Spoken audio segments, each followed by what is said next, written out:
ఈ మోరియా పర్వతం యొక్క వివరణ ఏమిటి అంటే మనం చూద్దాం. మోరియా పర్వతం ఎక్కడ ఉంది బైబిల్లో, మనకి ఎక్కడ కనబడుతుందంటే మొదటిగా ఆదికాండము 22వ అధ్యాయం మొదటి నుంచి చదువుదాం. ఆ సంగతులు జరిగిన తర్వాత దేవుడు అబ్రహామును పరిశోధించెను. ఎట్లనగా ఆయన అబ్రహామా అని పిలవగా అతడు చిత్తము ప్రభువా నేను. అప్పుడు ఆయన నీకు ఒక్కడై ఉన్న నీ కుమారుణ్ణి అనగా నీవు ప్రేమించి ఇస్సాకును తీసుకొని మోరియా దేశములకు వెళ్ళి అక్కడ నేను నీతో చెప్పబోవు పర్వతములలో ఒక దాని మీద దహన బలిగా అతనిని అర్పించవలెనని చెప్పాను. దేవునికి స్తోత్రం చెప్పండి. మోరియా దేశములలో ఒక కొండ, దానినే మోరియా పర్వతము అని పిలుస్తున్నారు. ఏమని పిలుస్తున్నారండి? అందరూ చాలా శ్రద్ధగా వాక్యాన్ని వినాలి. మోరియా పర్వతము అనేది ఇక్కడ రాయబడుతుంది. మోరియా దేశంలో ఒక కొండ మీద దేవుడు అబ్రహాముని పరిశోధించాలని ఒక ఆలోచన కలిగి ఉన్నాడు.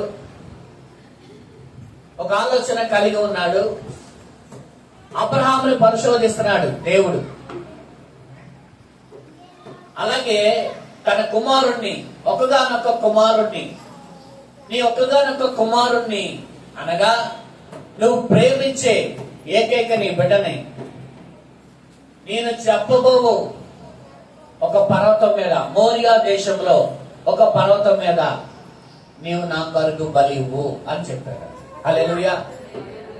ఈ మోరియా అనే ఒక దేశం, ఈ మోరియా అనే దేశంలో ఒక కొండ, ఒక పర్వతం అనేది ఇక్కడ ఉంది. అయితే ఇక్కడ మనం నేర్చుకునే విషయం ఏంటంటే ఈ పర్వతం యొక్క ప్రత్యేకత చాలా ఉంది బైబిల్లో. ఏంటి పర్వతం యొక్క ప్రత్యేకత అంటే ఈ పర్వతము ఇక్కడ అబ్రహాము కాలముల నుంచి సొలొమోను కాలం వరకు దీని గురించి మన బైబిల్ గ్రంథంలో కొంచెం వివరంగా రాయబడి ఉంది. మొదటిగా ఆ సంగతులు మనం ఉపద్ఘాతంగా తెలుసుకుందాం. ఈ మోరియా అనే ప్రదేశము, లేదా చూడండి, ఇస్సాకుని బలివ్వడానికి దేవుడు చెప్పిన ఆ పర్వతం యొక్క ఆ విధానంలో యాకోబు దగ్గర మనం చూస్తే కనుక ఆదికాండము 28:15 నుంచి చదివితే కనుక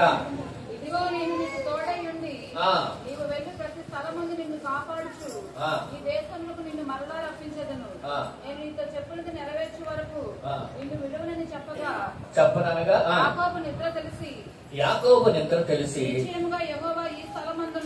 యెహోవా ఈ స్థలమందున్నాడు, అది నాకు తెలియకపోయిన అనుకొని భయపడి ఈ స్థలం ఎంతో భయంకరము, ఇది దేవుని మందిరమే గాని వేరొకటి కాదు, పరలోకపు గవని ఇది అనుకుని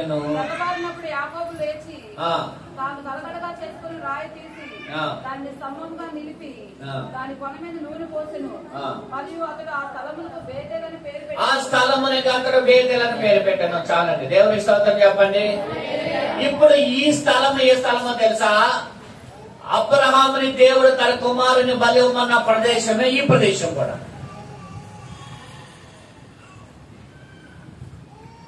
ఇక్కడ యాకోబుకి దేవుడు ప్రత్యక్షమైన ప్రదేశమే, యాకోబు యొక్క దర్శనము చూసిన ప్రదేశమే. ఆ ప్రదేశాన్ని యాకోబు అంటాడు, ఇది భయంకరమైన స్థలం, ఇది పరలోకపు యొక్క గవని ఇది. అందుకని ఆ స్థలాన్ని యాకోబు అభిషేకం చేసి ఏం పేరు పెట్టాడంట చెప్పండి? బేతేల్ అని పేరు పెట్టాడు. బేత్ అనగా ఇల్లు, ఏల్ అనగా దేవుడు. బేత్ అంటే ఇల్లు, ఏల్ అనగా దేవుడు. ఏల్ అంటే ఎవరంటే దేవుడు. అలాగే బేతేల్ అనగా దేవుని ఇల్లు లేదా దేవుని మందిరము అని అర్థం. అర్థమైందా? ఏల్ అంటే దేవుడు. దేవునికి స్తోత్రం చెప్పండి. ఏల్ అంటే దానియేల్. ఏల్ అంటే ఎవరు? అవునా?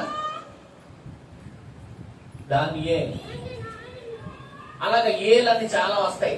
పాత నిబంధనలో ఇబ్రీ పత్రిక ఎక్కువ ఆ పేర్లు ఏల్ అనే పదాలు ఎక్కువ. ఏల్, బేతేల్ అని అలా కొన్ని చాలా మనకి ఏల్ అనే మాటలు మనకి వస్తా ఉంటాయి అన్నమాట. హల్లెలూయా. సమయేల్ అలాగా కొన్ని చాలా ఉన్నాయి అందులో. చెప్పుకుంటూ పోతే చాలా ఉన్నాయి చెప్పుకుంటూ పోతే. ఇప్పుడు అయితే ఇదొక ప్రదేశం. ఈ ప్రదేశము మనకు రాయబడిన ఈ ప్రదేశం కూడా ఎప్పుడంటే అబ్రహాము కాలంలో ఇస్సాకును బలించిన ఆ ప్రదేశమే ఈ ప్రదేశం అంట.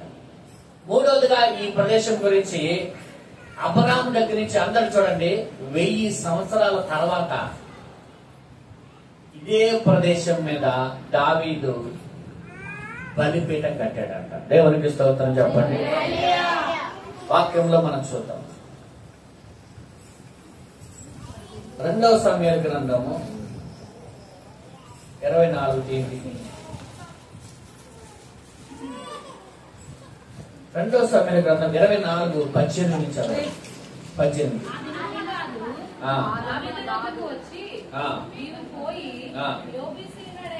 యెబూసీయుడైన అరౌనా యొక్క కళ్ళములో యెహోవా నామమున ఒక బలిపీఠమును కట్టించమని అతనితో చెప్పగా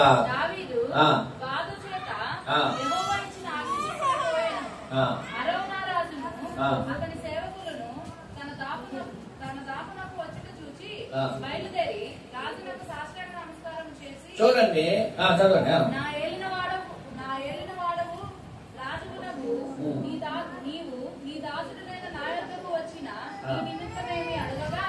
దావీదు ఈ తెగులు మనుషులకు తగలకుండా నిలిచిపోవునట్లు యెహోవా నామమున ఒక బలిపీఠం కట్టించుటకై నీ యొద్ద ఈ కళ్ళమును కొనవలెనని వచ్చితినెను. అందుకు అరౌనా, నా ఏలినవాడవగు నీవు చూచి ఏది నీకు అనుకూలమో దాన్ని తీసుకొని బలి అర్పించుము, చింతగించుము. దహన బలికి ఎడ్లున్నవి, నూర్చుగర్ర సామాన్లు కట్టెలుగా అక్కడకు వచ్చెను. రాజా, ఇవన్నీ అరౌనా అను నేను రాజునకు ఇచ్చునని చెప్పి నీ దేవుడైన యెహోవా నిన్ను అంగీకరించిన కాక అని రాజుతో అనగా, రాజు, నేను అలాగూ తీసుకున్నాను, వెల ఇచ్చి నీ యొద్ద పొందును.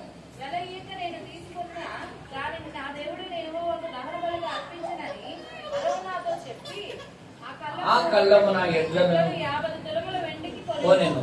అక్కడ దావీదు యెహోవా నామమున ఒక బలిపీఠము కట్టించి దహన బలులను సమాధాన బలులను అర్పించెను. దేవునికి స్తోత్రం చెప్పండి. ఇప్పుడు అబ్రహాముకి దేవుడు బలమన్న ప్రదేశము చూడండి. రెండవదిగా యాకోబుకి దేవుడు ప్రత్యక్షమైన ప్రదేశము. యాకోబు ఆ ప్రదేశాన్ని నూనెతో అభిషేకించిన బేతేల్ అన్న ప్రదేశము. అట్లాగే ఇప్పుడు మూడవసారిగా దావీదు కూడా ఇక్కడ తెగులు ఆగిపోవడానికి అరౌనా అనే ఒక కళ్ళము దగ్గర కట్టిన బలిపీఠము అంతా కూడా ఒకే స్థలం. హల్లెలూయా. చూడండి, ఇంకొక వాక్యాన్ని మనం చదువుకుందాం. మొదటి దినవృత్తాంతాల గ్రంథం 3:1. దావీదునకు హెబ్రోనులో పుట్టిన కుమారుడు ఎవరనగా యెజ్రెయేలురాలైన అహీనోయలో పుట్టిన అమ్నోను జ్యేష్ఠుడు, కర్మెరాలైన అబీగయీలుకు పుట్టిన దానియేలు. కాదు, 3:1. రెండవ దినవృత్తాంతాల గ్రంథం 3:1.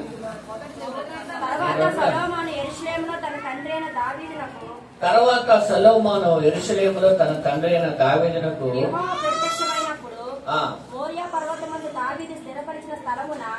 దావీదు సిద్ధపరిచిన చూడండి, ఇందాక రాయబడింది. ఇందాకేమక్కడ రాయబడింది? ఒబేసీడైన కళ్ళమందు దావీదు ఏర్పరిచిన స్థలమున యెహోవాకు ఒక మందిరము కట్టనారంభించాను. గట్టిగా దేవుడికి స్తోత్రం చెప్పండి.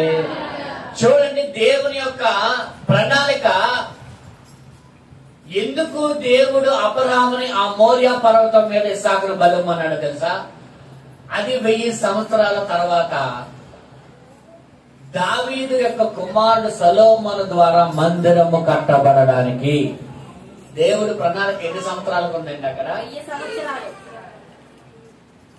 ఆలోచన చేయండి. దేవుని యొక్క సంకల్పం ఇక్కడ మనకు కనబడుతుంది. ఇక్కడ మనకి అబ్రహాముకి దేవుడు ఎందుకు అక్కడ బలిపీఠం కట్టమన్నాడు? మోరియా పర్వతం మీద ఒక బలిమ్మని అంటే ఆ ప్రదేశాన్ని దేవుని మందిరముగా, చూడండి అందరూ కూడా, ఆ ప్రదేశాన్ని దేవుని మందిరముగా దేవుడు సిద్ధపరచడానికి. హల్లెలూయా.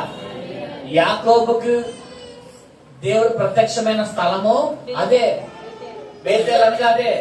అలాగే దావీదుకి తెగులు ఆగిపోవడానికి బలిపీఠం కట్టిన ప్రదేశం కూడా అదే. అదే ప్రదేశంలో దావీదు దేవునికి మందిరం కట్టాలనుకున్నాడు. కానీ దేవుడు దావీదు నువ్వు కట్టడానికి వీలేదయ్యా, నీ చేతులు రక్తంతో తడిసినాయి కాబట్టి నీ కుమారుడి ద్వారా నేను మందిరాన్ని కట్టించుకుంటాను. దేవునికి స్తోత్రం కలుగునిగా. అర్థమైనప్పుడు ఈ మోరియా పర్వతం యొక్క చరిత్ర. అయితే ఇక్కడ మనం గమనిస్తే కనుక మోరియా పర్వతం యొక్క కొన్ని అనుభవాలు మనం నేర్చుకుందాం. అక్కడ జరిగిన కొన్ని సంఘటనలు బట్టి అక్కడ కొన్ని అనుభవాల గురించి మనం నేర్చుకుంటే, మొదటిగా మోరియా పర్వతంలో ఒక 4 విషయాలు మనం నేర్చుకుంటే కనుక, ఒకటి హెచ్చింపుకు కారణమైన పర్వతం. అది దేనికి కారణమైందండి? హెచ్చింపులకు కారణమైంది. చూడండి 17వ వచనములో, 22:17. నిన్ను ఆశీర్వదించి ఆకాశ నక్షత్రం వలెను సముద్ర తీరమందరూ ఇసుక వలెను నీ సంతానం నిశ్చయముగా విస్తరింపజేసేదనను. నీ సంతతి వారు తమ శత్రువులు గమని స్వాధీనపరచుకుందురు. మరియు నా మాట విన్నందున భూలోకములోని జనులన్నీ నీ సంతానం ఆశీర్వదింపబడి నా తోడని ప్రమాణము చేసి ఉన్నానని యెహోవా సెలవిచ్చాడు. దేవునికి స్తోత్రం చెప్పండి. చూడండి, ఇప్పుడు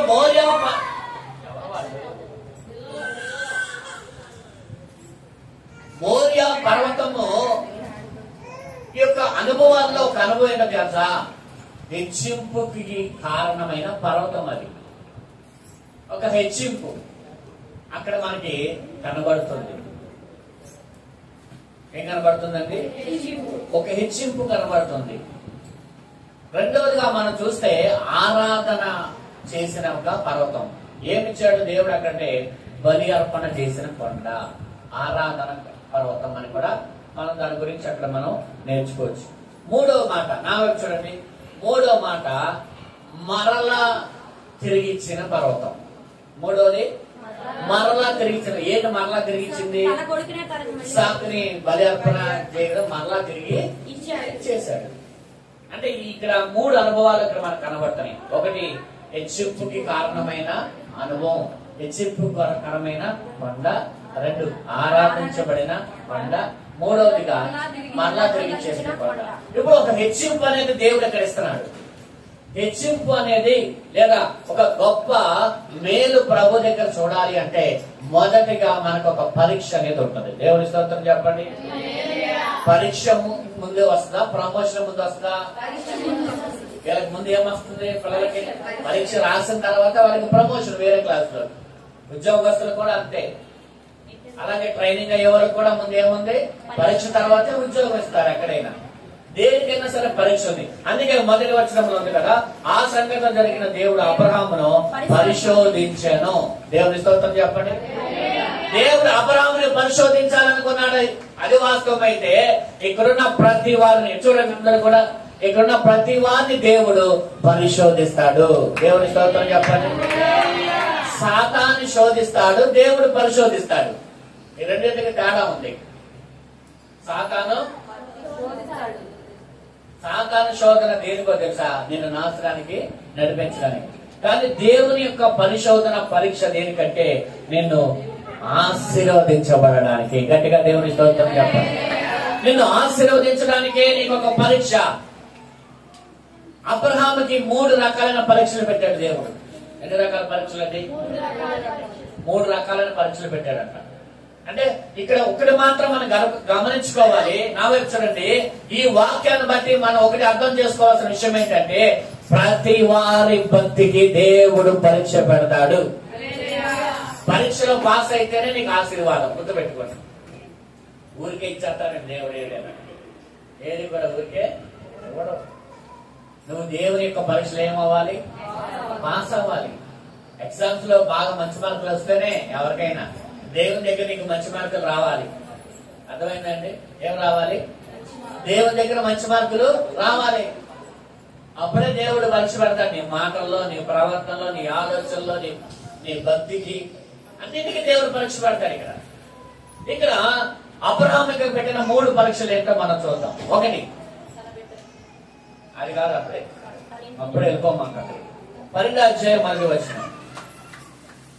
ఆదికాండం 12:1. యెహోవా నీవు లేచి నీ దేశము నుండియో నీ బంధువుల యొద్ద నుండియో నీ తండ్రి ఇంటి నుండియో బయలుదేరి నేను నీకు చూపించు దేశమునకు వెళ్ళుము. నిన్ను గొప్ప జన్మగా చేసి నిన్ను ఆశీర్వదించి నీ నామమును గొప్ప చేయుదును. చూడండి, చూడండి, ఇక్కడ ఒక ఆశీర్వాదం ఉంది. చూడండి, పిల్లలకు నామం చూడండి, ఇక్కడ ఒక ఆశీర్వాదం ఉంది, ఒక పరీక్ష ఉంది. ఆశీర్వాదం ఏంటి? నేను గొప్ప చేస్తాను. నిన్ను ఎవరైతే దీవిస్తారో వాళ్ళని కూడా నేను దీవిస్తాను అని 3 రకాలైన ఆశీర్వాదాలు అక్కడ ఇస్తున్నాడు. అయితే ఆశీర్వాదాలు రావాలంటే పరీక్ష ఏంటి? నీ దేశాన్ని నువ్వు వదలాలి, నీ ఇంటిని నువ్వు వదలాలి, తర్వాత నీ బంధువుని వదలాలి. ఇదే నీకు పరీక్ష అన్నాడు. ఫస్ట్ పరీక్ష అదే. బంధువులు వదిలిపెట్టాలి, దేశాన్ని వదిలిపెట్టాలి, ఇంటిని వదిలిపెట్టాలి. నేను చెప్పిన దానికి నువ్వు వెళ్ళాలి. అప్పుడే దేవుడు అంటున్నాడు నేను అంటున్నాడు. చూడండి, అప్పుడు నేను ఏం చేస్తాను? గొప్పగా నిన్ను జనముగా చేసి ఆశీర్వదించి నీ నామాన్ని గొప్ప చేస్తాను. నువ్వు ఆశీర్వాదంగా ఉండవు. నేను ఆశీర్వదించిన వారిని ఆశీర్వదిస్తాను, నేను దూషించిన వారిని శపిస్తాను. దేవునికి స్తోత్రం. ఈ ఆశీర్వాదాలు చూడండి, ఇక్కడ ఈ ఆశీర్వాదాలు పొందుకోవాలంటే అబ్రహాముకి దేవుడు పెట్టిన పరీక్ష ఏంటో తెలుసా? నీ ఇంటిని వదిలేయ్, నీ బంధువులను వదిలేయ్, అలాగే నీ స్వదేశాన్ని నువ్వు వదిలిపెట్టేసాయి. చాలా మంది ఎందుకు దీవించబడట్లేదు, దేవుని ఆశీర్వాదాలు పొందుకోవట్లేదంటే దేవుడు వదిలిపెట్టమన్నవి వదిలిపెట్టలేకపోతున్నారు. దేవుడు వదిలిపెట్టమన్నవి వదిలిపెట్టకపోవడం వల్లనే మన జీవితాల్లో ఆశీర్వాదం అనేది పొందుకోలేకపోతున్నాం. వాక్యం ద్వారా దేవుడు అనేకమైన మాటలు నేను చెప్పినప్పుడు నువ్వు వదిలిపెట్టమన్నప్పుడు నువ్వు వదిలిపెట్టలేకపోతున్నావు. కాబట్టి నీ జీవితంలో దేవుని యొక్క ఆశీర్వాదాలు పొందుకోలేకపోతున్నావు అని ఈ యొక్క అబ్రహాం యొక్క జీవితం ద్వారా దేవుడు మనకు బయలుపరుస్తూ ఉన్నాడు. దేవుని స్తోత్రం చెప్పండి. హల్లెలూయా. ఏం వదిలిపెట్టాలి అంటే ఇక్కడ ఏం వదిలిపెట్టమన్నాడంటే ఇంటిని, దేశాన్ని, బంధువుల్ని. అనగా అర్థం ఏంటంటే నీ ఆలోచనలు, నీ ఇష్టాలు, నీ కోరికలు వదిలేసి ఆయన ఆలోచనలో, ఆయన ఇష్ట ప్రకారంగా, ఆయన మాట ప్రకారంగా నడవాలి. దేవుని స్తోత్రం చెప్పండి. దీవించబడాలంటే, నువ్వు ఆశీర్వదింపబడాలంటే, నీవు అనేక మందికి ఆశీర్వాదకరంగా ఉండాలంటే, నువ్వు ఎవరైనా దీవిస్తే వాళ్ళు కూడా దీవించబడాలంటే, నిన్ను ప్రేమించిన వాళ్ళు కూడా దేవుడు దీవించాలంటే నువ్వు ఎలా ఉండాలో తెలుసా? నీ ఆలోచన, నీ ఇష్టము, నీ అంతటా నువ్వు నడిచే విధానం వదిలేసి దేవుని ఆలోచన, దేవుని యొక్క ఇష్టము, చిత్తము, ఆయన మాట ప్రకారంగా నడవడానికి నువ్వు ఎప్పుడైతే నువ్వు దేవునికి అప్పగించుకుంటావో అప్పుడు దేవుడు నిన్ను బహుగా దీవించునుగాక. మరి ఈ విషయాలలో చాలా మంది ఏమవుతారంటే ఈ పరీక్షలో పాస్ అవ్వట్లేదు. కారణం ఏంటి? వాళ్ళ ఇష్టాలే, వారి కోరికలే ముందు ముఖ్యమైపోతున్నాయి. ఇక్కడ ఏమంటే దేవుడు ఏమంటున్నాడంటే ఆచారాలు వదిలేయమంటున్నాడు, లోక ఆశలు వదిలేయమంటున్నాడు, పాత స్వభావం వదిలేయమంటున్నాడు. కానీ మనం ఏం చేస్తున్నామంటే చాలా సార్లు ఏం చేస్తున్నామంటే పూర్తిగా వాటిని విడిచిపెట్టలేకపోతున్నాం.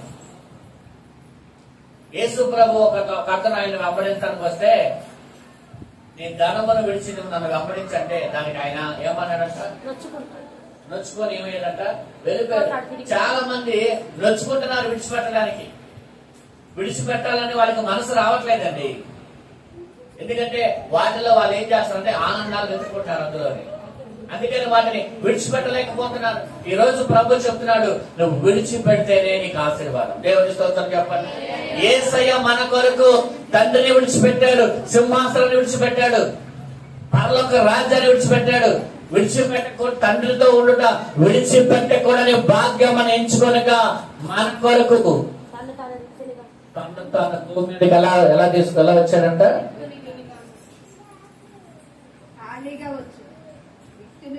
పక్కకి వెళ్ళిపోయింది బాక్స్. ఎవరు చనిపోయించారు అలాగా? బాక్స్ పక్కకి వెళ్ళిపోవచ్చు. ఎలా వస్తుంది? లాగదు కదా.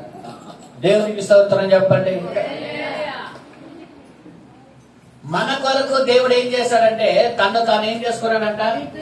రిక్తునిగా చేసుకున్నాడు. దేవునికి స్తోత్రం చెప్పండి అందరూ కూడా. హల్లెలూయా.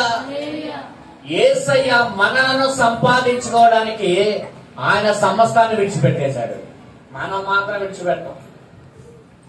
అందరు చూడండి, మనం మాత్రం చెప్పండి, మనం మాత్రం విడిచిపెట్టాం. యేసయ్య అంట మనలను ప్రేమించడానికి, మనలను సంపాదించుకోవడానికి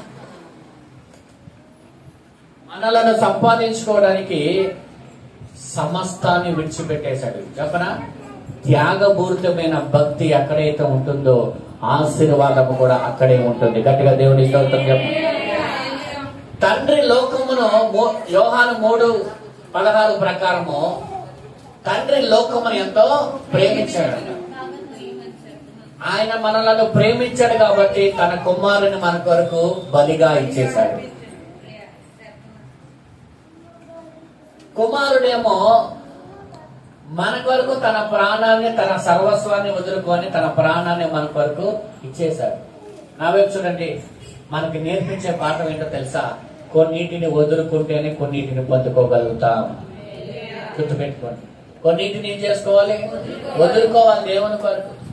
కొన్ని సమయాల్లో కొన్ని ఇష్టాలను మనం చంపేసుకోవాలి. కొన్నిటిని మనం ఏం చేయాలంటే సిలువేసుకోవాలి. పౌలు అంటాడు, నాకు ఏమేమి లాభకరమే ఉన్నాయో అవన్నీ దాన్ని దేవుని కొరకు నేను నష్టముగా పెంటగా ఎంచుకున్నానంటాడు. నా యేసై కొరకు నేనేం చేస్తానంటే ప్రతిరోజు సిలువ వేయబడుతున్నాను. యేసైతో నేను కూడా, చూడండి అందరు కూడా, ప్రభుతో పాటు సిలువ వేయబడి ఉన్నాను. కొన్నిటిని ఏం చేయాలో తెలుసా? నువ్వు సిలువ వేసేయాలి. హల్లెలూయా. కొన్ని కోరికలను, కొన్ని ఇష్టాలను మనం సిలువ వేయదుముగాక. గట్టిగా దేవుని స్తోత్రం చెప్పండి.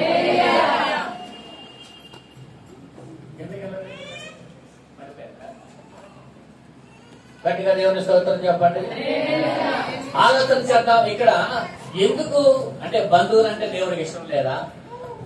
లేదా ఉన్న దేశం అంటే దేవుడికి ఇష్టం లేదా? చెప్పండి. బంధువులు అంటే దేవుడికి ఇష్టం ఉండదా? ఉన్న దేశం అంటే దేవుడికి ఇష్టం ఉండదా?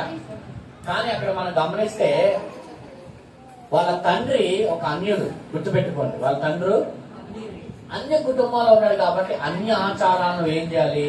వదిలిపెట్టాలి. చాలా మంది ఏం చేస్తారంటే, ప్రభువా నేను ఇక్కడే ఉంటా, ప్రభువా నన్ను దీవించు. చూడండి అందరు కూడా, నేను ఇక్కడే ఉంటా, నేను ఇలాగే ఉంటా, నన్ను దీవించు ప్రభువా అంటారు. గట్టిగా దేవుని స్తోత్రం చెప్పండి. అందరు కింద చదువుతున్నారు ఏంటో. ఇది లాస్ట్ రోజు అండి. సంతోషంగా దేవుని స్తోత్రం చెప్పండి. దేవుడు మనకి విజయం అనుగ్రహించే రోజు ఇది. గట్టిగా కేకలు వేయవలసిన రోజు ఇది. మరి అలాగుంటే అలాగా, అలా ఉంటే అలా చెప్పండి, ఉండకూడదు కదా. దేవుని స్తోత్రం చెప్పండి. కాబట్టి దేవుడు అంటున్నాడు, కొన్నిటిలోంచి మనం బయటకు రాకపోతే ఆశీర్వాదం ఎలా వస్తుంది? మనమేమంటామంటే, నేను అక్కడే ఉంటా ప్రభువా, నేను అలాగే ఉంటా ప్రభువా, నన్ను మాత్రం నువ్వేం చెయ్యి చెప్పండి. నన్ను మాత్రం నువ్వేం చేయాలి? ముందు అక్కడ ఉన్న పరిస్థితుల నుంచి నువ్వు లెగవాలి. దేవునికి స్తోత్రం. హల్లెలూయా. అబ్రాహాము నువ్వు లేక అక్కడి నుంచి రా బయటికి ముందు. కానీ మనమేమో అక్కడే ఉండిపోతున్నాం. అదే పరిస్థితుల్లో, ఏమండి, అదే పరిస్థితుల్లో, అదే సిచ్యువేషన్ లో, అదే విధానం వల్ల మనం ఉండిపోతున్నాం. కానీ అడుగుతున్నాం, ప్రభు నన్ను దీవించాలి. కానీ ప్రభు ఏమంటున్నాడు? నువ్వు లేక అక్కడ, నువ్వు అక్కడ ఉండకూడదు. ఇంకో మాట చెప్పను, అక్కడ ప్రభు నేర్పించే సత్యం ఏంటంటే, నీ టాలెంట్, నీ జ్ఞానము, నీ సామర్థ్యం ద్వారా కాదు, అంతా ఆయన మీద ఆధారపడి బ్రతకాలి అనే సత్యాన్ని నేర్పిస్తున్నాడు అక్కడ. హల్లెలూయా. ఒకటి, నీ ఆలోచనలు, నీ ఇష్టాలు, నీ కోరికల నుంచి నువ్వు బయటికి రావాలి ఒకటి. రెండోది, నీ సామర్థ్యము, నీ అబ్రహాం అక్కడ వాళ్ళది సొంత ఊరు, వాళ్ళ స్థానం అది. ఏదైనా అవసరమైతే వాళ్ళ బంధువుల దగ్గరికి ఎవరి దగ్గరికి వెళ్ళొచ్చు. అది కాక అక్కడ అబ్రహాంకి ఒక వృత్తి ఉంది, పని చేసుకోవడానికి. ఉందా లేదా? అబ్రహాం ఏం పని చేసేవాడు చెప్పండి? బొమ్మలు అమ్ముకునేవాడు. అవునా? అబ్రహాంకి ఒక పని ఉంది. అబ్రహాంకి అక్కడ ఎవరు? అందరూ కూడా చెప్పండి, అందరూ చుట్టాలు, స్థానం అది. ఇప్పుడు మనకి మన పుట్టు పెరిగిన స్థానంలో కొంచెం పలుకుబడి ఉంటుంది. వేరే ఊరు వెళ్ళామనుకోండి, సపోజ్ మనకి అక్కడ ఎవరో తెలియదు, ఏదైనా అవసరం వస్తే ఎవరైనా ఇస్తారా? మనకి ఏం మాట్లాడలే ఎవరు కూడా. చూడండి, అందరూ కూడా ఎవరైనా ఇస్తారా? ఎవరు. అదే మనం ఎక్కువగా మనం పెరిగిన ఏరియా అనుకోండి, మనకి ఎవరైనా గౌక్కున ఒక 1000 రూపాయలు కావాలంటే ఇస్తారు, లేదా అమ్మా ఇది పరిస్థితి అంటే ఆదుకుంటారు కదా. కానీ ఇక్కడ చూడండి, అబ్రహామును దేవుడు ఏం చేస్తాడంటే, నీ బంధువులు వదిలేయి, నీ స్థలాన్ని వదిలి, నీ ఇంటిని వదిలేయి, నీ దేశాన్ని కూడా వదిలేయి. దేవుని స్తోత్రం చెప్పండి. అంటే నీ సామర్థ్యము, నీ బలము, నీ స్థానము, నీ పలుకుబడి నీకు ఉపయోగపడకూడదు. మరి ఏంటంటే, నువ్వురా నా వెమ్మట్రా, నిన్ను దీవిస్తా. అంటే దేవుని స్తోత్రం చెప్పండి. పాఠం అర్థమైందా? నువ్వు నా బలము ద్వారా, నా జ్ఞానము ద్వారా, నా ప్రభావం ద్వారా, నా ద్వారా నువ్వు దీవించబడాలి అబ్రహాము. అంతేగాని నీ బలము, నీ వృత్తి, నీ జ్ఞానము ఇవి కాదు. 2 విషయాలు అక్కడ ప్రభు నేర్పిస్తున్నాడు. ఈ పరీక్షలో అబ్రహాం పాస్ అయ్యాడు. గట్టిగా దేవుని స్తోత్రం చెప్పండి. పాస్ అయ్యాడా లేదా? హల్లెలూయా.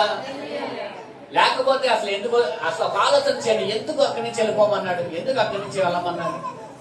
ఎందుకంటే అది సొంత దేశం, పాత ఆచారాలు, పాత అలవాట్లు, పాత పద్ధతులు అన్ని అక్కడ ఉంటాయి.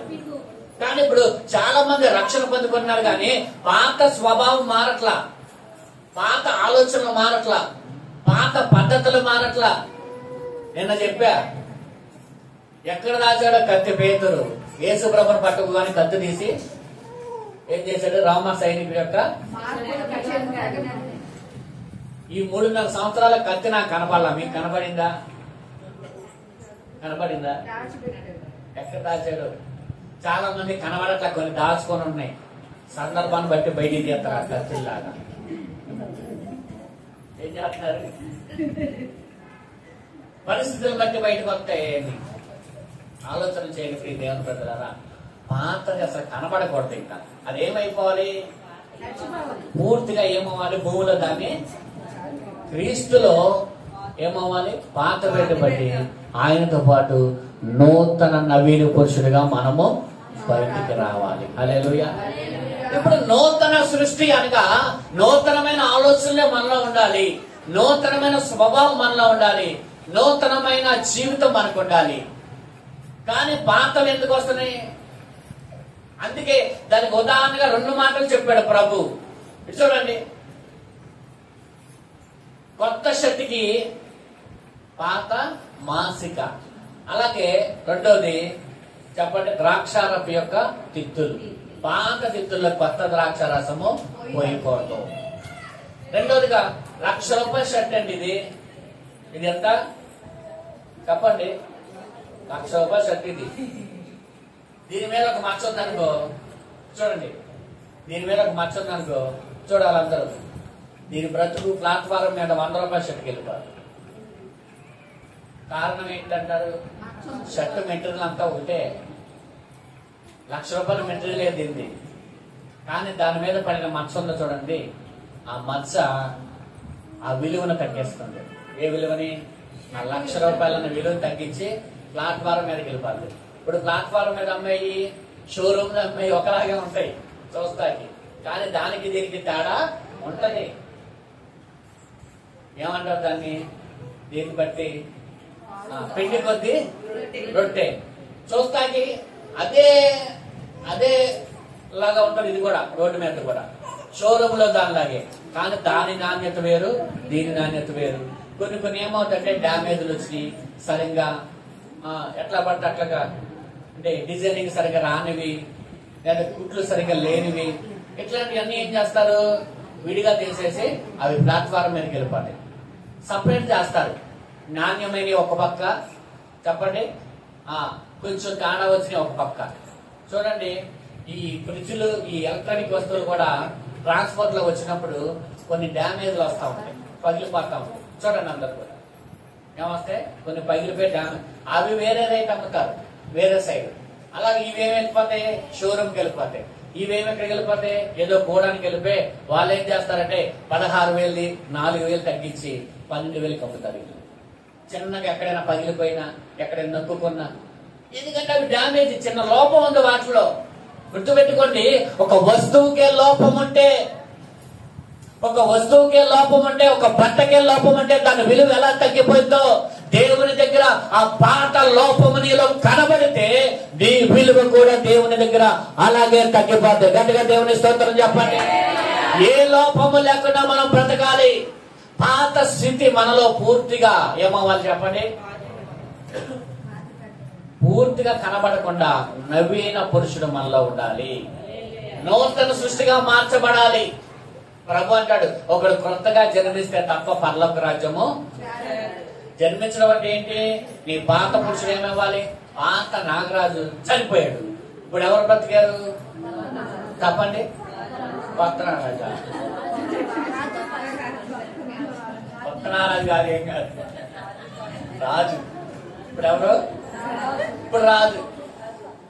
ఇప్పుడు రాజు బ్రతికాడు. ఇప్పుడు రాజులు ఏముండకూడదు తప్పండి, రాజులు ఏముండకూడదు, పాత నాగరాజు, గుట్కాలు తినే నాగరాజు, కైనీలు తినే నాగరాజు, సిగరెట్లు తాగే నాగరాజు, బూతులు తిట్టే నాగరాజు, మందు తాగే నాగరాజు, సినిమా చూసే నాగరాజు ఉండకూడదు. ఇవన్నీ ఉంటే ఇప్పుడు రాజు అంటారు ఎవరైనా నన్ను. 19 నాగరాజు నా పేరు తెలుసా మీకు? నన్ను ఎలా కనుక్కున్నావు తెలుసా? ఎవరన్నా వచ్చి 19 నాగరాజు ఇల్లు ఎక్కడ, ఏ నాగరాజు, ఒక బిరుదు కూడా తగిలిచ్చారు మనకు. దేవునికి స్తోత్రం. కానీ ఒక్క మాట మేము గుర్తుపెట్టుకోవాలి, పాతది మనలో కనబడకూడదు. ఒక ఆశీర్వాదం నీలో రావాలని దేవుడు పరీక్షిస్తా ఉన్నాడు. దేవుని బిడ్డ, ఈరోజు అబ్రహాము విషయంలో మొదటిగా మనం ఆలోచన చేస్తే, అబ్రహాము దగ్గర ఒక పరీక్ష పెడుతున్నాడు దేవుడు. నీ సొంత ఇంటిని వదిలేసాయి, నీ బంధువుని వదిలేసాయి, అలాగే తప్ప నీ దేశాన్ని వదిలేసాయి, నేను చూపించే దేశానికి రా. బస్ స్టాప్ లో నుంచున్నారు, వచ్చి అడుగుతా ఉన్నారు అందరూ. నిన్న పాస్ గారు కూడా చెప్పారు కదా, సాగర్ పాస్ గారు. బస్ స్టాప్ నుంచి ఎక్కడికి వెళ్తున్నారయ్యా అని అడుగుతున్నారు బంధువులు. ఏమో తెలియదు. చాలా మంది అడుగుతున్నారు ఎక్కడికి వెళ్తామంటే నాకు తెలియదు. నిజంగా అలా కనుక చెప్తే నిజంగా మనల్ని మెంటోళ్ళు అనుకోరా చెప్పండి. కానీ ఒక్క మాట చెప్పనా, దేవుని మాటను పట్టుకుని బయలుదేరిన వ్యక్తులు వాళ్ళు. గట్టిగా దేవుని స్తోత్రం. దేవుని మనుషుల మాటలు పట్టుకుంటే మోసపోతావు, కానీ దేవుని మాట పట్టుకుని బయలుదేరితే అద్భుతమైన దేవుడు నీకు ఇచ్చిన గాక. హల్లెలూయా. ఆచారాలు వదలట్లేదండి. ఏం వదట్లా? ఆచారాలు వదలట్లా, లోక పద్ధతులు వదలట్లా, ఇష్టాలు వదలట్లా, కోరికలు వదలట్లా. కానీ ఏం చెప్తున్నారు, మేము దేవుని బిడ్డలం అంటున్నారు. కానీ నన్ను ఇక్కడే దీవించయ్యా, నేను ఎలాగ ఉంటే దీవించయ్యా. అబ్రహాం కూడా ఎలా చెప్పుంటే ఎలా ఉండేదో, అయ్యా నువ్వు ఎక్కడికి వెళ్ళమన్నా నేను వెళ్ళను, నాకు ఇక్కడే బాగుంది, మా ఊరిది, మా బంధువులు నేను వదిలి వెళ్ళను, వాళ్ళంటే నాకు చాలా ఇష్టం. అలాగే నా వృత్తి అంటే కూడా నాకు ప్రాణం, నా బంధువులు అంటే నాకు ప్రాణం, నేను ఇక్కడి నుంచి కదలను, నన్ను ఇక్కడే దీవించయ్యా నిజంగా దేవుడు అయితే. అంటే అబ్రహాం ఇంకో అబ్రహామును తీసుకున్నాడు దేవుడు. ఈరోజు నీ దగ్గర నుంచి ఇంకో వ్యక్తి దగ్గరికి దేవుడు వెళ్ళిపోతున్నాడేమో ఆలోచన చేయి. ఎందుకంటే నువ్వు అదే స్థితిలో ఉంటే, నువ్వు అదే పాత స్థితి నీలో కనబడితే, ఈరోజు దేవుని కొరకు నువ్వు వదులుకొని స్థితిలోకి నువ్వు రావాలి. హల్లెలూయా. యేసయ్య నీ కొరకు సమస్తాన్ని వదిలిపెట్టాడు. మరి దేవుని కొరకు నువ్వు ఆ పాత స్థితి వదిలిపెట్టలేవా? ఆ లోక పద్ధతులు, ఆ లోక ఆచారాలు నువ్వు వదిలిపెట్టలేవా? నిజమైన భక్తి ఏంటో తెలుసా? యాకోబు పత్రికలో ఉంటది చూడండి. యాకోబు పత్రికలో నిజమైన భక్తి ఏంటో చెప్తారు చూడండి. ఒక మాట, మొదటి అధ్యాయము 17వ వచనం చదవండి.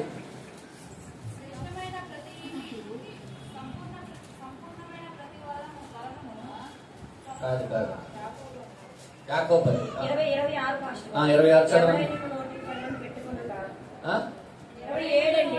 27. తన తండ్రి అయిన దేవుని ఎదుట పవిత్రమును నిష్కంపులైన భక్తి ఏదనక దిక్కులేని పిల్లలను విధవరాలను వారి ఇబ్బందుల్లోనూ పరామర్శించి ఇహలోక మాల్యం తనకు అంటకుండా తను తాను కాపాడుకుంటే. దేవుని స్తోత్రం చెప్పండి. ఈ లోకం యొక్క మాలిన్యము నిజమైన నిష్కపటమైన భక్తి. నా చూడండి, అసలు క్రైస్తవ భక్తి, దేవునికి ఇష్టమైన భక్తి ఏంటంట? ఈ లోక మాలిన్యం అంటకుండా నిన్ను నువ్వు కాపాడుకుంటమే భక్తి. అసలు భక్తికి నిర్వచనం ఏంటి? ఈ లోకంలో ఉన్న మాలిన్యం ఏది నీకు అంటుకోకుండా నిన్ను నువ్వు జాగ్రత్తగా కాపాడుకోవడమే భక్తి. అర్థమైందా? ఈ లోకం యొక్క మాలిన్యము బుర్ర అంటే అర్థమైన తెలుసా? ఈ లోకం యొక్క ఆచారాలు, అలవాట్లు, పద్ధతులు, మూఢాచారాలు, మూఢనమ్మకాలు, ఇవన్నీ ఇంకా ఏం చేస్తున్నారు ప్రజలు? ఎవరు? నేటి క్రైస్తవ సంఘాలు వీటిని ఏం చేస్తున్నారంటే పాటిస్తా ఉన్నారు. మన ఎక్కడ పేర్కొట్లేదు, చర్చికి ధర్మస్తంభం పెడుతున్నారు. చూసారా? చర్చికి ఏం పెట్టారు? మరి ఏంటి? అవునా? గట్టిగా దేవుని స్తోత్రం చెప్పండి. రెండవ పరీక్ష చూడండి వాక్యంలో.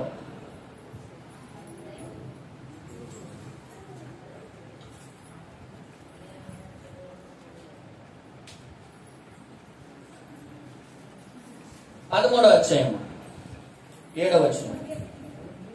అప్పుడు అబ్రహాము పశువుల కాపరులను కలహం పుట్టెను. ఆ కాలమందు కనానీయులు తెచ్చిన దేశంలో కాపురముండిరి. కాబట్టి అబ్రహాము మన బంధువులు కనుక నాకు నీకును నా పశువుల కాపరులకు నీ పశువుల కాపరుల కలహం ఉండకూడదు. చూడండి, ఇక్కడ ఒక పరీక్ష అనేది మొదలైంది. చూడండి 14వ వచనంలో, లోతు అబ్రాహామును విడిచిపోయిన తర్వాత యెహోవా ఇదిగో నీ కన్నులెత్తి ఉన్న చోట నుండి ఉత్తరపు తట్టు, దక్షిణపు తట్టు, తూర్పు తట్టు, పడమర తట్టును చూడుము.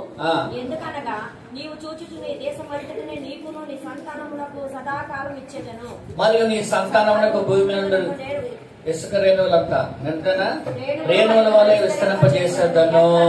చూడండి, అక్కడ చాలా ఆశీర్వాదాలని ఇక్కడ అబ్రహాముకి దేవుడు ఇస్తూ ఉన్నాడు. ఇక్కడ అబ్రహామునికి ఆశీర్వాదం ఇచ్చే ముందు ఒక పరీక్ష. నా వైపు చూడండి, మార్గము యొక్క పరీక్ష, ప్రయాణం యొక్క పరీక్ష. ఎటు వెళ్తారు? ఇప్పుడు ఇద్దరికి గొడవైంది. నా వైపు చూడండి, అమ్మ అందరు తలపెట్టారా? ఇద్దరికి ఏమైంది? ఇద్దరికి గొడవ అవ్వాలా? అయిందా? మరి ఏమంటున్నారు? నేను ఇద్దరికి గొడవ అయిందంటే సరే అంటున్నారు. వాళ్ళిద్దరికి ఏం గొడవ అవ్వాలా? ఎవరికైందంట? పశువుల కాపర్లకైంది. వాళ్ళ దగ్గర పనులకి అయింది గొడవ. ఇప్పుడు ఏదైనా ఒక నిర్ణయం తీసుకోవాలంటే ఎవరు తీసుకోవాలి చెప్పండి? ఇప్పుడు అబ్రాహాము వెంట లోతు వెళ్ళాడా? లోతు వెంట అబ్రాహాము వచ్చాడు చెప్పండి? అబ్రాహాము వెంట లోతు వెళ్ళాడు. అబ్రాహాము వల్ల ఎవరు నియమించబడ్డారు? లోతు నియమించబడ్డాడు. అబ్రాహాము ద్వారా అబ్రాహాము వెంట లోతు వెళ్ళాడు. అబ్రాహామును బట్టి లోతు దీవించాడు. ఇప్పుడు ఇద్దరికి వేరే ప్రదేశానికి వెళ్దాం అనుకున్నప్పుడు మొదటిగా ఎవరు తీసుకోవాలి నిర్ణయం? అబ్రహాము తీసుకోవాలి. అవునా కాదా? ఎవరు తీసుకోవాలి? అబ్రహాము ఏమన్నాలి? లోతు గొడవ అయింది కదా, సరే ఇదిగో నేను పలానా ప్రాంతానికి వెళ్తాను, నువ్వు పలానా ప్రాంతానికి వెళ్ళని చెప్పి అబ్రహాము లోతుకి ఆజ్ఞాపించాలి. ఎందుకంటే అబ్రహామే కదా ముఖ్యం. అబ్రహాం ద్వారానే వచ్చింది. ఎవరు అంటే ఎవరు వచ్చారండి? అబ్రహాం వెంట లోతు వచ్చాడు కాబట్టి అబ్రహాం చెప్పిందా లోతు వినాలి. కానీ అబ్రహాం ఇక్కడ ఏం చేస్తాడు తెలుసా? ముందు ఎవరికి అవకాశం ఇస్తాడంటే లోతుకు అవకాశం ఇస్తాడు. లోతు ఇదిగో నువ్వు ఏ ప్రదేశం కావాలంటే ఆ ప్రదేశం తీసుకో, ఆ తర్వాత మిగిలిందని నేను తీసుకుంటా. దేవునికి స్తోత్రం చెప్పండి. అర్థమైందా? లోతు చక్కగా ఆయన కోరుకున్న ప్రదేశం ఆయన కళ్ళకి చక్కగా ఆహ్లాదకరంగా దేవుని తోట వలె కనబడిందంట, వెళ్ళిపోయాడు. కానీ అప్పటికి అబ్రహాం ఇక్కడ గుర్తుపెట్టుకోండి, ఆయన వేరే ప్రదేశానికి ఎదుర్కొని వెళ్ళిపోట్ల దేవుని యొక్క మాట కొరకు ఎదురు చూస్తున్నాడు. నువ్వు ఏది చేసినా నువ్వు దేవుని మాట కొరకు ఎదురు చూడగలుగుతున్నావా? నువ్వు ఎప్పుడైతే చూస్తావో అప్పుడు పరీక్షలను గెలిచి దేవుడు నీ సంతానాన్ని బహుగా దీవించును గాక. హల్లెలూయా. రెండో పరీక్ష, తన యొక్క నిర్ణయం ఎలా తీసుకుంటున్నాడు, తన యొక్క ప్రయాణంలో వచ్చిన పరిస్థితుల్లో, ఆ వచ్చిన ఇబ్బందుల్లో నిర్ణయం ఎలా తీసుకుంటాడు అనేది ఒక పరీక్ష. అక్కడ ఈరోజు దేవుడు అడుగుతున్నాడు, నీకు వచ్చిన పరిస్థితుల్లో నువ్వు ఎలాగ ముందుకు వెళ్తున్నావు? దేవుని ద్వారానే నువ్వు ముందుకు వెళ్తున్నావా? అది ఏ పరిస్థితి అయినా, ఎటువంటి ఇబ్బంది అయినా, ఎటువంటి సమస్య అయినా, ఎటువంటి పద్ధతి అయినా నీకు నువ్వే తీసేసుకుంటున్నావు నిర్ణయాలు? నీకు నువ్వే ఆలోచన చేసేసుకుంటున్నావా? నీకు నువ్వే డిసిజన్ తీసుకొని ముందుకు వెళ్ళిపోతున్నావా? ఈరోజు దేవుడు ఒక పరీక్ష ఇక్కడ పెట్టాడు అబ్రహాము. మళ్ళా అలా పరీక్షలో పాస్ అయినందుకే దేవుడు అబ్రహాము సంతానాన్ని దీవిస్తున్నాడట. ఇప్పటికీ మనము ఇంకా ఎంతో మంది యేసు రక్తంలో కడగబడిన వారు ఇప్పటికీ కూడా అబ్రహాము సంతానం అనబడబడుతున్నారు. హల్లెలూయా. అబ్రహాం ఎవరు? ఎబ్రీ పత్రికలైన పౌలు ఏమంటాడు? అబ్రహాం ఎవరంట? విశ్వాసులకు తండ్రి అబ్రహాము. అంటే మనందరం ఎవరి కుమారులు? ఎవరైతే యేసు రక్తంలో కడగబడ్డారో వాళ్ళందరూ కూడా అబ్రహాము కుమారులే. మీరందరూ కూడా అబ్రహాం యొక్క కుమార్తె. అర్థమైందండి? గట్టిగా దేవుని స్తోత్రం చెప్పండి. రెండవదిగా, నువ్వు నీకు వచ్చిన పరిస్థితులు అది వ్యతిరేకమైన కావచ్చు, లేదా దారుణమైన పరిస్థితులు కావచ్చు, లేదా కురుకుపోయే పరిస్థితులు కావచ్చు, నీ నిర్ణయాలు నువ్వే తీసుకుంటున్నావా? చెప్పండి. మన నిర్ణయాలు సమయం అయిపోయింది. మన నిర్ణయాలు నువ్వు దేవుడికి సమయం ఇస్తున్నావా? ఒక దేవుని బిడ్డగా నువ్వు ఎవరికి సమయం ఇవ్వాలి? ఇలా నేను ఎన్నిసార్లు దేవుడు పరీక్ష పెట్టాడో ఆ పరీక్షలో నువ్వు ఏమైందో చెప్పండి. ఫెయిల్ అయిపోయినట్టే కదా, అవునా కదా? ఇప్పుడు గొడవ వచ్చిన మాట వాస్తవమే వాళ్ళ కాపులకి, కానీ అది కూడా తన్ను తాను తగ్గించుకొని అబ్రహాము ఎవరికి ఇచ్చాడంట? మనకి అవకాశం. అక్కడ కూడా లోతుకే పై చేయి ఇచ్చాడు, లోతుకే అవకాశం ఇచ్చాడు. రెండోదిగా, తర్వాత అవకాశం తానేమైనా తీసుకున్నాడా? చెప్పండి, తీసుకున్నాడా? ఈ రోజు దేవుని బిడ్డలారా, సాతాను మనల్ని శోధిస్తా ఉంటాడు. గుర్తుపెట్టుకోండి, అబ్రహాము వలె సమస్యలను మనము దేవునికి అప్పగించాలి. మనం తీసుకోకూడదు దేవునికి పరిష్కారం. గుర్తుపెట్టుకోండి, అలా తీసుకోవడం వల్లే సమస్యలు మనకి ఎక్కువ అయిపోతాయి. సమయం అయిపోయింది కాబట్టి ముగించేస్తా. మూడవది, ఇప్పుడు మనం చదువుకున్నది విశ్వాసానికి పరీక్ష. దేవునికి స్తోత్రం చెప్పండి. మూడవది, తన యొక్క విశ్వాసానికి పరీక్ష పెడుతున్నాడు. ఏమన్నాడు తెలుసా దేవుడు ఇక్కడ? నీ ఒక్కగానొక్క, ఫస్ట్ నీ ఒక్కగానొక్క కుమారుడైన నీవు ప్రేమించే, దేవుడికి బాగా తెలుసు అబ్రహాము తన కుమారుని ఎంత ప్రేమిస్తున్నాడు. తెలుసా లేదా? తెలుసు కాబట్టే చెప్తున్నాడు, నీ ఒక్కగానొక్క కుమారుడు, నువ్వు ప్రేమించే నీ కుమారుడు. చూడండి, అందరు కూడా ఇక్కడ మనం నేర్చుకుంటే కనుక, నిజంగా చెప్పాలంటే, నీ కుమారు నాకు బలివ్వు అనగానే అబ్రహాం ఏమన్నాడు తెలుసా? చిత్తం ప్రభువా. నిజంగా అయితే అబ్రహాం అక్కడ మాట్లాడాలి తెలుసా? మనమైతే మాట్లాడతాం ఖచ్చితంగా. ఎందుకంటే 21వ అధ్యాయంలో చూడండి, అందులో కాదు నా వైపు చూడండి, అక్కడ చదవడానికి ఇక్కడ సమయం లేదు, పరిగెడుతుంది మళ్ళీ. ఒక మాట, 21వ అధ్యాయంలో ఇష్మాయిల్ కూడా కోల్పోయాడు అబ్రహాం. అంటే ఆగర్కు పుట్టిన కుమారుడు కూడా చాలా మాట అనగానే ఏమన్నాడు? చేశాడు. ఆ విషయంలోనే అబ్రహాం చాలా దుఃఖపడ్డాడు. మరి లేక చూడండి, మనకి ఒకటి అవసరం అని అది మనకి లేకపోతే కనుక ఆ బాధ వర్ణాన్ని ఎత్తేస్తాం, అవునా కదా? ఏమంటే అబ్రహాంకి బిడ్డలు లేరని ఎంత బాధపడ్డాడో, ఆ బాధపడి విశ్వాసంతో 25 సంవత్సరాలు ఎదురు చూశాడంట ఆ బిడ్డ కోసం. ఎన్ని సంవత్సరాలు?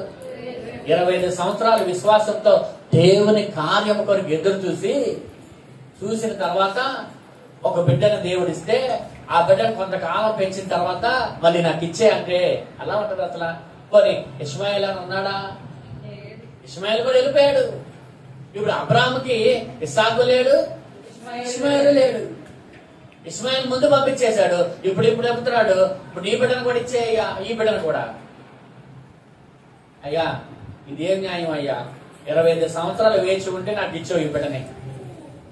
మళ్ళీ ఇప్పుడు ఈ బిడ్డను తీసేసుకోండి. పోనీ ఆయన ఉన్నాడా? ఎవరో ఆఖరి కొడుకు ఇష్మాయేలు కూడా పంపించేశావు. ఇప్పుడు ఉన్న ఈ కొడుకు 25 సంవత్సరాలు నేను ఏమండి ఎంత బాధ ఉంటుందో చెప్పండి.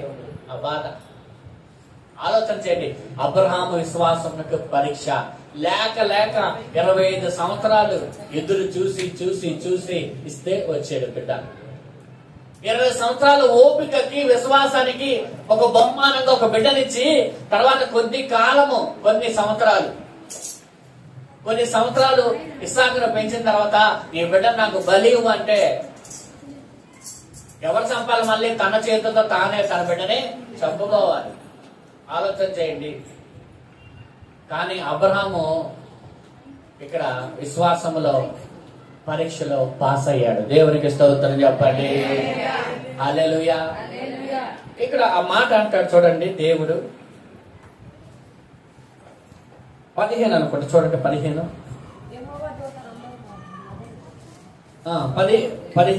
యెహోవా దూత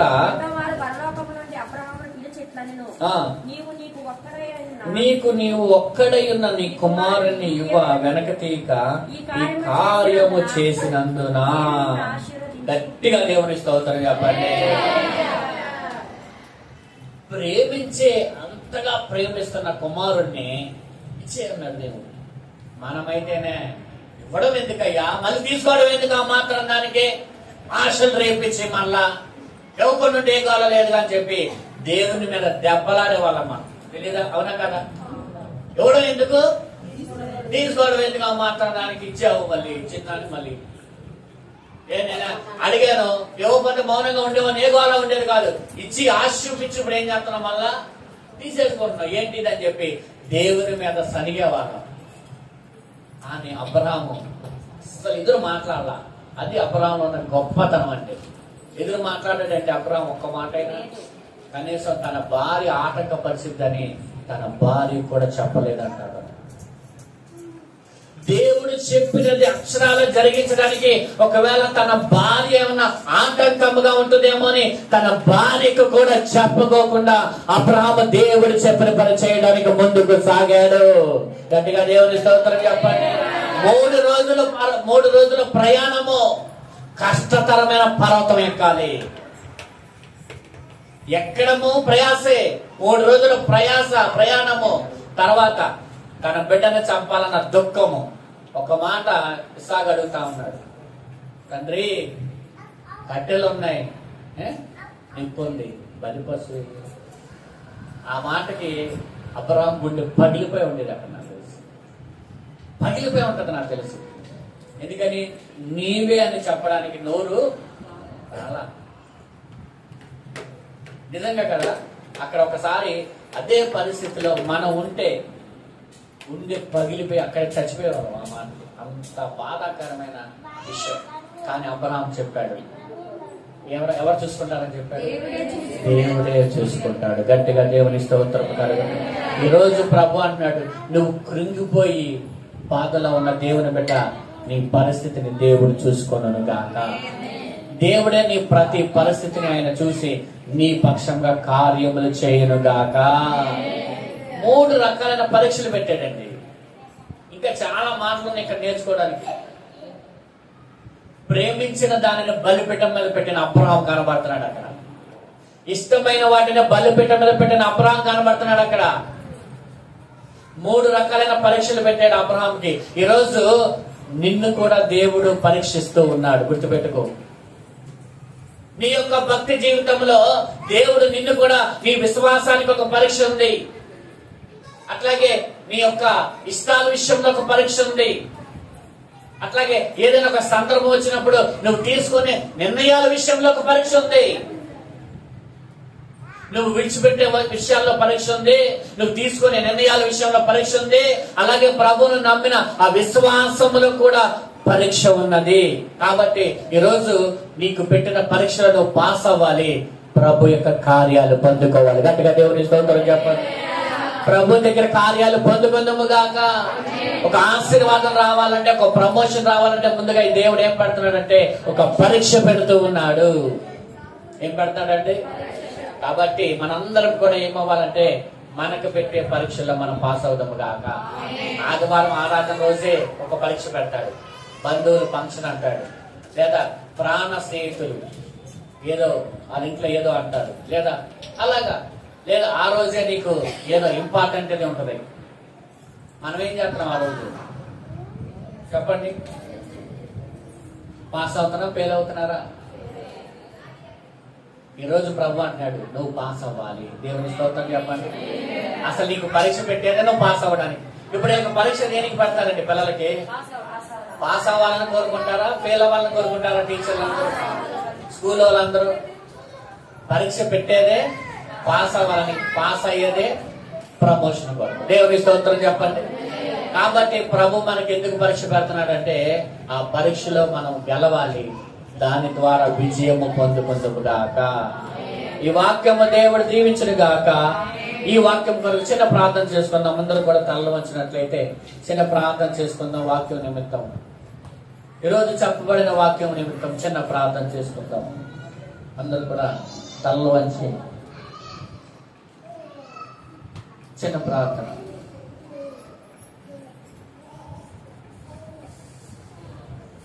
చెప్పబడిన అందరూ కూడా ఈరోజు ప్రభు నీకు ఎన్నో పరీక్షలు పెట్టుంటాడు.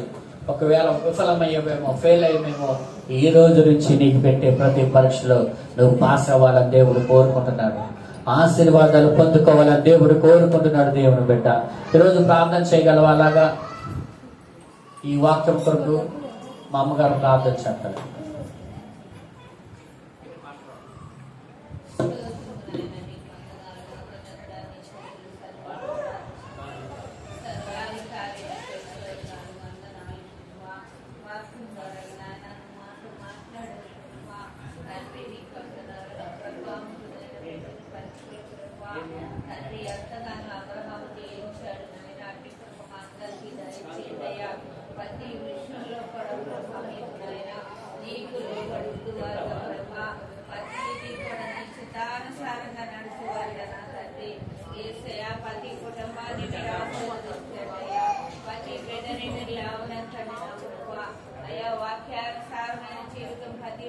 మీరు దయచేయండి అయ్యా.